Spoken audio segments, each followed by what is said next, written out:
ಚಾನಲ್ಗೆ ನಮಸ್ಕಾರ. ನಮ್ಮ ಕಷ್ಟ ಹೇಳ್ಕೊಳ್ತಾ ಇದ್ದೀನಿ.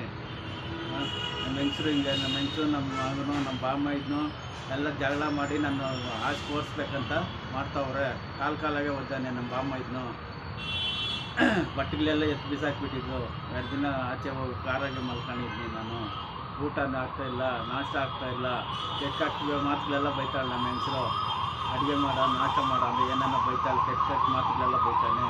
ಅವ್ನು ನನ್ನ ಮಗನಿಗೆ ಏನು ಕಿಕ್ತಿ ಅವನ್ಕ, ಊಟನೇ ಹಾಕ್ಬೇಡ ಅವ್ನು ಊಟನೇ ಹಾಕ್ಬೇಡಿ, ಏನು ಮಾಡ್ತೀವಿ ಮಾಡು, ಅವನು ಏನು ಮಾಡ್ತಾನೆ ಮಾಡ್ಕೊಳ್ಳಿ. ಏನು ಬಟ್ಟೆಗಳೆಲ್ಲ ಜೋರಾಗಿ ಹಾಕ್ಕೊಂಡು ಹೋಗ್ತಾನೆ, ಎಲ್ಕೋತಾನೆ ಎಲ್ಲಿಗಿಲ್ಲ. ಎಲ್ಗನೂ ಹೋಗ್ತೀನಿ, ನಿಮ್ಗೆ ಯಾಕೆ ಅದೆಲ್ಲ ನಿಮ್ಗೇನು ಹಿಡ್ದೈತೆ? ಅಪ್ಪನ ನನಗೆ ಏನು ಕೇಳ್ಬಾರ್ದು ಮಗನ್ನ. ಅದು ಕೇಳಕ್ಕೆ ಹೋಗಿ ಮಗಳು ನಮ್ಮ ಮೇಲೆ ಯಾವಾಗಲೇ ಬರಲೇ ಅಂತಾಳೆ ಮಗಳು. ನನ್ನ ಹೆಂಡತಿ ಆದರೆ ಕೆಟ್ಟ ಮಾತುಗಳೆಲ್ಲ ಬೈತಾಳೆ. ಹೆಂಗಸೆ ಇಸ್ಕೊಳಕ್ಕಿರೋದು ನಾವು ಹೇಳಿ. ಮನೆಗೆ ಹೆಂಗಿರೋದು, ಒಂದು ನೀರು ಕುಡಿಯೋಕ್ಕಾಗಲಿ ಬೈತಾಳೆ. ಒಂದು ತಂಗಿಗೆ ಅನ್ನ ಹಾಕೊಂಡ್ರೆ ಬೈತಾಳೆ, ಇಟ್ಟಿಕ್ಕೊಂಡ್ರೆ ಬೈತಾಳೆ. ಹೆಂಗಿರೋದು ನಾವು?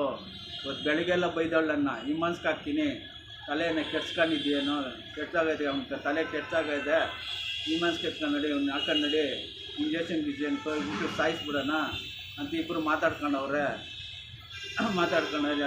ತಿರುಗಿ ಏನಾಗೈತೆ, ಟ್ಯಾಬ್ಲೆಟ್ ತಿಂದವನೇ, ಏನು BP ಮತ್ತು ಶುಗರ್ ಮತ್ತು ತಿನ್ಬಿಟ್ಟವನೇ, ಅದ್ರಾಗೇನೋ ಎತ್ತೋಸಾಗಿ ಏನೋ ಹೋಗ್ತಾನಪ್ಪ, ನಮ್ಗೇನು ಗೊತ್ತು ಅಂತಾಳೆ ಅವಾಗ ಇಲ್ವಾ.